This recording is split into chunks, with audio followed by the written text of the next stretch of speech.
अस्सलामुअलैकुम, welcome back to my channel. आज मैं आपके साथ चिकन आलू पैटीज़ की रेसिपी शेयर करूंगी जो हम अक्सर बाज़ार से लेकर खाते हैं, लेकिन आप घर में ऐसे बना सकते हैं, वो भी बाज़ार से अच्छा। बहुत ही आसान और मज़ेदार ये रेसिपी बनकर तैयार होती है, तो इसे ट्राई ज़रूर कीजिएगा। और साथ ही साथ मैं आपके साथ शेयर करूँगी कि आप इसे किस तरह फ्रीज़र में और कितने टाइम तक स्टोर करके रख सकते हैं।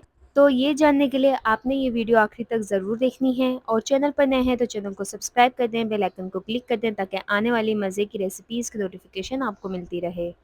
सबसे पहले यहाँ पे चिकन बोनलेस लेंगे 300 ग्राम, और इसे मैरिनेट करने के लिए इसमें मसाले डालेंगे। अदरक लहसुन पेस्ट जाएगा 1 खाने का चम्मच, नमक यहाँ पे जाएगा 1 चाय का चम्मच, चाहे तो अपने टेस्ट के मुताबिक भी नमक डाल सकते हैं। लाल मिर्च पिसी हुई जाएगी 1 और आधे खाने का चम्मच, यानी कि 1.5 खाने का चम्मच। और धनिया पाउडर यहाँ पे जाएगा 1 खाने का चम्मच। हल्दी पाउडर जाएगा 1 चाय का चम्मच। गरम मसाला पाउडर 1 चाय का चम्मच।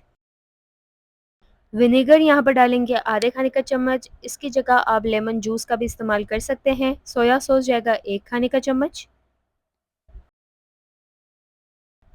यहाँ पे चिल्ली सॉस जाएगा 1 खाने का चम्मच। मिक्स कर लेंगे। काली मिर्च पाउडर जाएगा 1 चाय का चम्मच। अब इन सब मसालों को चिकन में मिक्स कर लेंगे। मिक्स करने के बाद चिकन को कवर करके रूम टेम्परेचर पर रखना है 1 से 2 घंटे तक के लिए, ताकि चिकन अच्छे से मैरिनेट हो जाए। अब यहाँ पे बनाएंगे लई। उसके लिए मैदे का आटा लेंगे 2 खाने का चम्मच, और पानी अपने मुताबिक डाल लीजिएगा। देखिए इतना डालिएगा कि इस तरह से मैदे के आटे का पेस्ट बन जाए। तकरीबन 3 से 4 खाने के चम्मच इसमें पानी जाएगा। अब यहाँ पर एक नॉन स्टिक पैन लेंगे और पैन को ऑयल से ग्रीस कर लेंगे। अब जो मैंने चिकन मैरिनेट करने के लिए रखी थी, तकरीबन उससे 2 घंटे हो चुके हैं, तो इसे पका लेंगे। दरमियानी आंच पर पकाना है, ऑयल ज़्यादा यहाँ नहीं जाएगा वरना जो चिकन है वो बहुत ज़्यादा ग्रीस हो जाएगी। अब चिकन को बनाने के जब तक इसका कलर चेंज ना हो जाए और चिकन सॉफ्ट हो जाए, तकरीबन 2 से 3 मिनट तक मीडियम टू हाई फ्लेम पर चिकन पक जाएगी। बस आपने साथ ही साथ स्टिर करते रहना है। अब जब चिकन ठंडी हो जाए तो इसे श्रेडिड कर लेंगे। तो यहाँ पे मैं फ़ोर्क की मदद से चिकन को श्रेडिड कर लूँगी।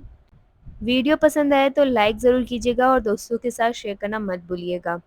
अब मैंने यहाँ पर बॉयल आलू लिए हैं 600 ग्राम, और इसमें मैं श्रेडेड चिकन डाल दूँगी। आपने भी आलू को पहले से ही बॉयल कर लेना है और ठंडा होने के लिए रख देना है। उसके बाद इसमें चिकन चली जाएगी, मसाले जाएंगे। काली मिर्च पाउडर 1 चाय का चम्मच। नमक यहाँ पे डाल रही हूँ मैं आधे चाय का चम्मच, क्योंकि पहले से ही नमक हमने डाला था जब चिकन मैरिनेट किया था, तो बस थोड़ा सा नमक जाएगा यहाँ पर। फ्रेश धनिया लेना है हाफ कप, और उसे चॉप्ड करके इस बॉल में डाल देना है। हरी प्याज लेंगे और इसे चॉप करके 1 कप इस बॉल में डाल देंगे। हरी प्याज का हमने पूरा हिस्सा लेना है, जो ऊपर इसका वाइट पार्ट होता है वो भी हम इसमें चॉप करके डाल देंगे।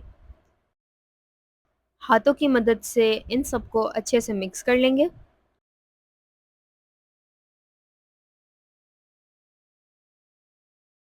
मिक्स करने के बाद कवर करके ये बॉल एक साइड पर रख देना है। अब यहाँ पर समोसा पट्टी लेंगे, यानी कि शीट्स। इस तरह से 2 अदद समोसा पट्टी लेनी है। अब इसमें आलू चिकन जो हमने मिक्स किया था वो मिक्सचर इसमें जाएगा, तकरीबन 2-3 खाने के चम्मच।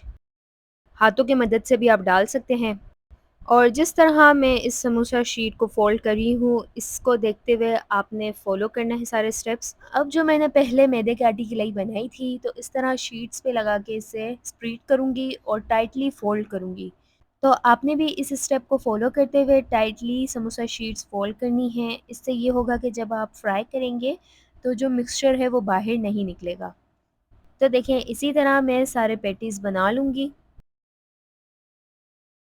जब सारे चिकन आलू पैटीज़ बन जाएँ, तो हम इसे करेंगे फ्राई। शैलो फ्राई भी कर सकते हैं, डीप फ्राई भी इसे कर सकते हैं। यहाँ पे मैं शैलो फ्राई कर रही हूँ। मीडियम फ्लेम पे इसे फ्राई करूँगी कि जब तक ये गोल्डन ब्राउन हो जाए। पहले एक साइड फ्राई करूँगी, जब एक साइड पे कलर आ जाएगा तो फ्लिप करके दूसरा साइड में फ्राई कर लूँगी। क्योंकि अंदर जो हमने मिक्सचर डाला है वो ऑलरेडी पका हुआ था, तो इतना टाइम नहीं लगेगा फ्राई करते वक़्त।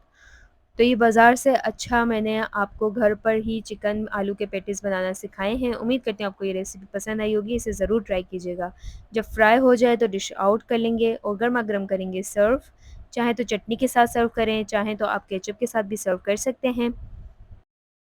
स्टोर करना चाहते हैं तो फ्रीज़र में 1 महीने तक स्टोर कर सकते हैं, मगर ख़्याल रखिएगा कि इसे टाइटली कवर करके रखिएगा, वरना जो फ्रीज़र का पानी है वो अंदर चला जाएगा, तो इस तरह आपके पैटीज़ ख़राब हो जाएँगे। तो मैं आपको ये जो पके हुए पैटीज़ हैं वो भी तोड़ के दिखाती हूँ कितने यम्मी बने हैं। मैं मिलती हूँ इंशाल्लाह अगली वीडियो में एक नई रेसिपी के साथ, तब तक के लिए अल्लाह हाफ़िज़।